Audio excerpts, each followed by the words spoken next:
जिन लोगों ने देश के मौजूदा गृह मंत्री और भारतीय जनता पार्टी में नंबर 2 की पोजीशन पर माने जाने वाले अमित शाह उनको सांसद बनाया था, भारतीय जनता पार्टी की सरकार ने उन लोगों के हिस्से में भी जहर थमा दिया है। आज की तारीख में जिस वक्त मैं ये वीडियो रिकॉर्ड कर रहा हूं, इंदौर के बाद अब गुजरात में कोहराम मचा हुआ है।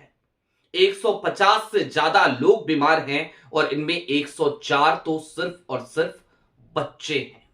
बच्चों की हालत खराब है, लेकिन उनके सांसद क्या कर रहे थे? ये सब कुछ बीते 72 घंटे से चल रहा था और सांसद देश के एक दूसरे राज्य में जाकर चुनाव प्रचार कर रहे थे। एनडीए वहां पर इस बार जीत हासिल करेगी, इस बात का दावा कर रहे थे। सारी बातें जरा विस्तार से करेंगे। नमस्कार, मैं स्वप्निल और आप मुद्दा देख रहे हैं।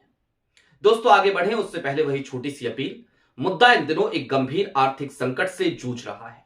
एक तरफ हमारे मेन बैंक अकाउंट बीते कई महीनों से फ्रीज चल रहे हैं, तो दूसरी तरफ हमारे 2.5 साल पुराने चैनल को हमसे लंबे समय तक छीन कर रखा गया था।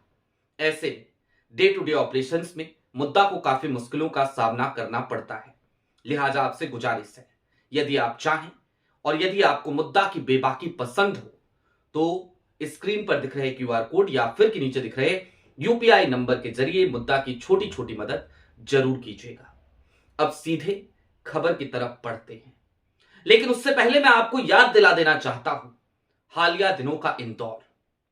क्या हुआ इंदौर में? अब तक 15 मौतें हो चुकी हैं, लेकिन मध्य प्रदेश सरकार बड़ी बेशर्मी, बड़ी थेथरई, बड़ी ढिठाई के साथ हाईकोर्ट में जब अपना जवाब दाखिल करती है तो वो कहती है सिर्फ 4 मौतें हुई हैं।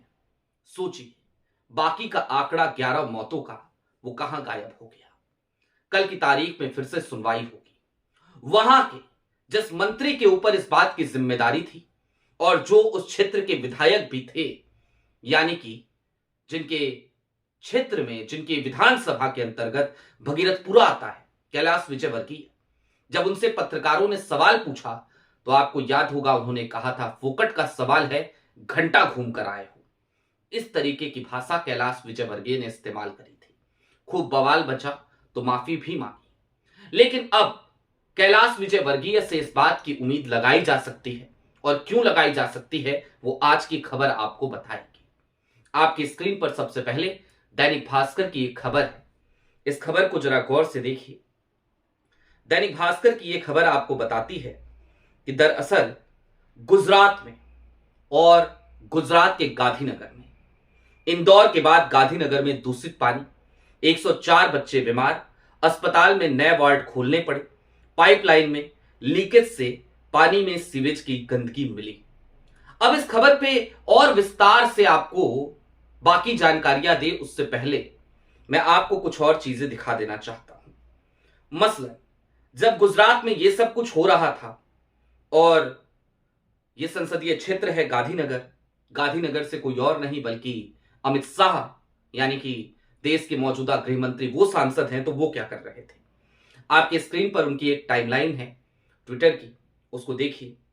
7 घंटे पहले वो मुरली मनोहर जोशी को शुभकामनाएं देते हैं उनके जन्मदिवस की, कल्याण सिंह की जयंती पर उनको याद करते हैं।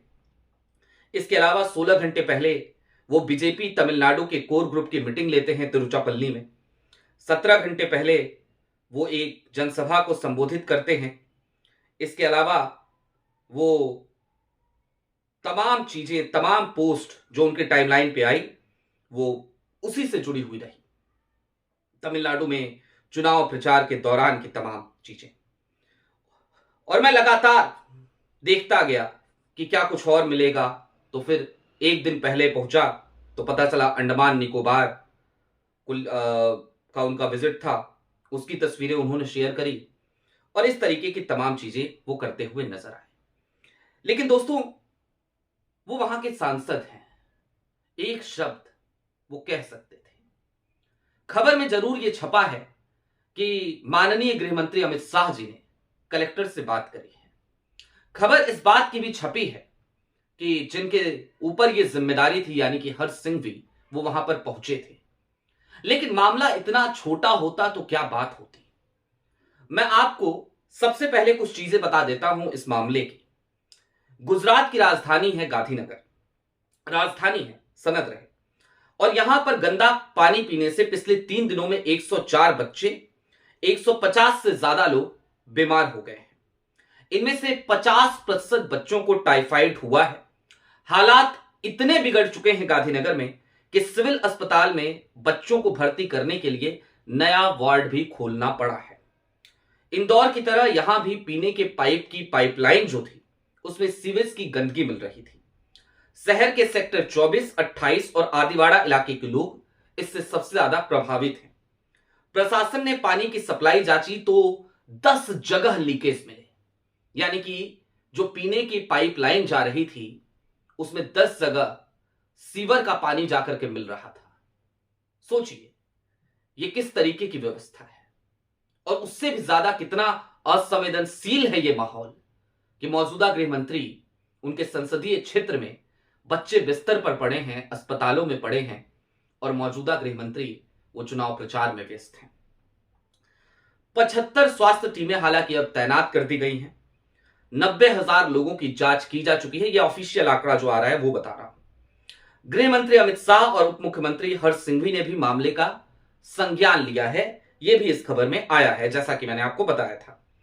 डॉक्टरों ने आशंका जताई है कि 20 जनवरी तक मामलों की संख्या 350 का आंकड़ा पार कर जाएगी।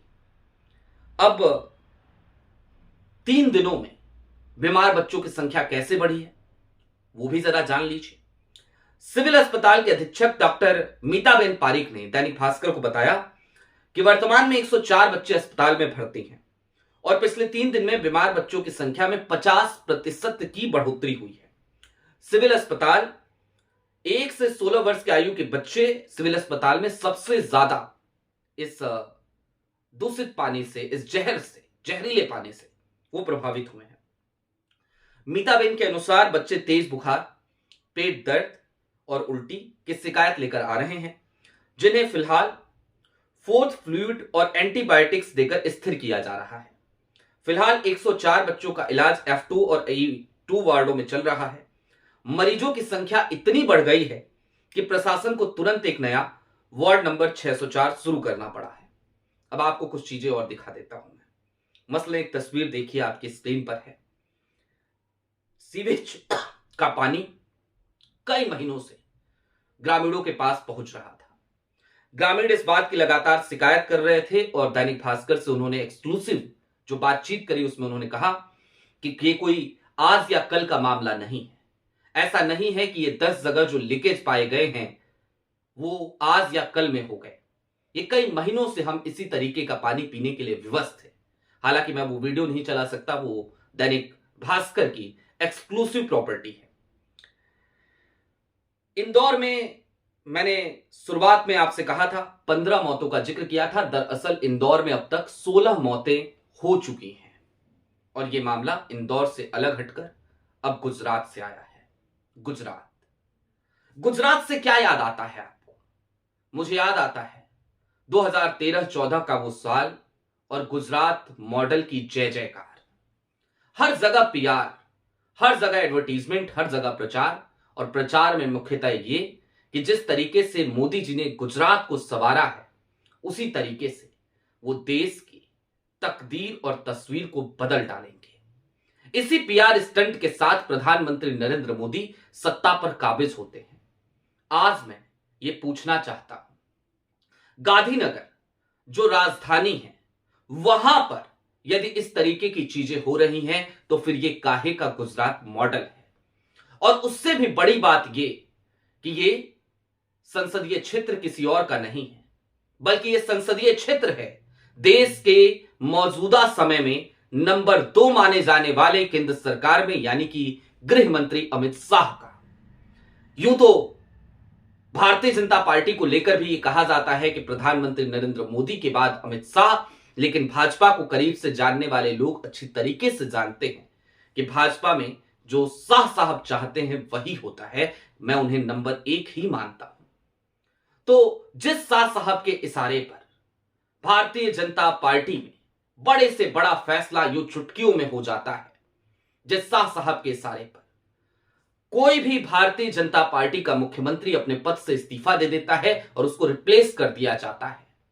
क्या उन्हीं शाह साहब के संसदीय क्षेत्र में इस तरीके की स्थिति मिल रही है, और वो भी तब जब उन्हीं की पार्टी की सरकार गुजरात में चल रही है? तो फिर इसे किस आईने से देखा जाए, किस नजरिए से देखा जाए? और इससे भी बड़ा सवाल यह है कि यह सब कुछ अगर 3 दिन पहले से संज्ञान में आ चुका है, बीते 3 दिनों में बीमार बच्चों की संख्या तेजी से बढ़ रही है, डॉक्टर्स इस बात की आशंका जता रहे हैं कि 350 तक ये आंकड़ा अभी पहुंच जाएगा। आज की तारीख में जिस वक्त मैं ये वीडियो रिकॉर्ड कर रहा हूं, हो सकता है पहुंच भी चुका हूं। और उस वक्त पे बीते 3 दिनों से देश के मौजूदा गृह मंत्री, वहां के सांसद, वो चुनाव प्रचार में व्यस्त थे। क्या ये असंवेदनशीलता की पराकाष्ठा नहीं है?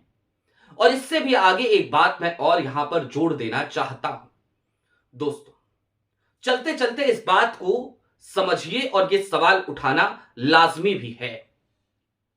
जिन लोगों ने अमित शाह साहब को सांसद बनाया, वो बीते कई महीनों से जहरीला पानी पीने पर विवश हैं, और अमित शाह साहब जब जहरीला पानी पीकर, जिन्होंने उनको वोट दिया, उनके बच्चे बिस्तर पे पड़े हैं, तो वो चुनाव प्रचार कर रहे हैं।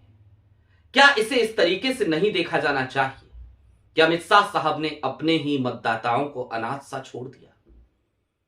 मैं एक बात आज कहना चाहता हूं, शाह साहब से भी, मोदी जी से भी, इस देश के हर सांसद, हर विधायक से, चुनाव जीतेंगे हारेंगे आप, ये आता जाता रहेगा ये क्रम, लेकिन लोगों की जिंदगी एक बार जब छिन जाती है तो वो वापस नहीं आती। कुर्सी का क्या है, आज छिन जाएगी तो कल फिर मिल जाएगी। लिहाजा लोगों के जीवन की अहमियत समझिए, और खास तौर पर उन लोगों की तो बिल्कुल समझिए जिनकी वजह से आपको कुर्सी मिली है। आपकी क्या राय है, कमेंट बॉक्स में जरूर बताइएगा। अभी के लिए दीजिए इजाजत। चलते चलते फिर वही अपील, चैनल पे नए हों तो सब्सक्राइब करते हुए जाइएगा, सक्षम हो तो छोटी छोटी मदद मुद्दा की जरूर कीजिएगा। बहुत शुक्रिया।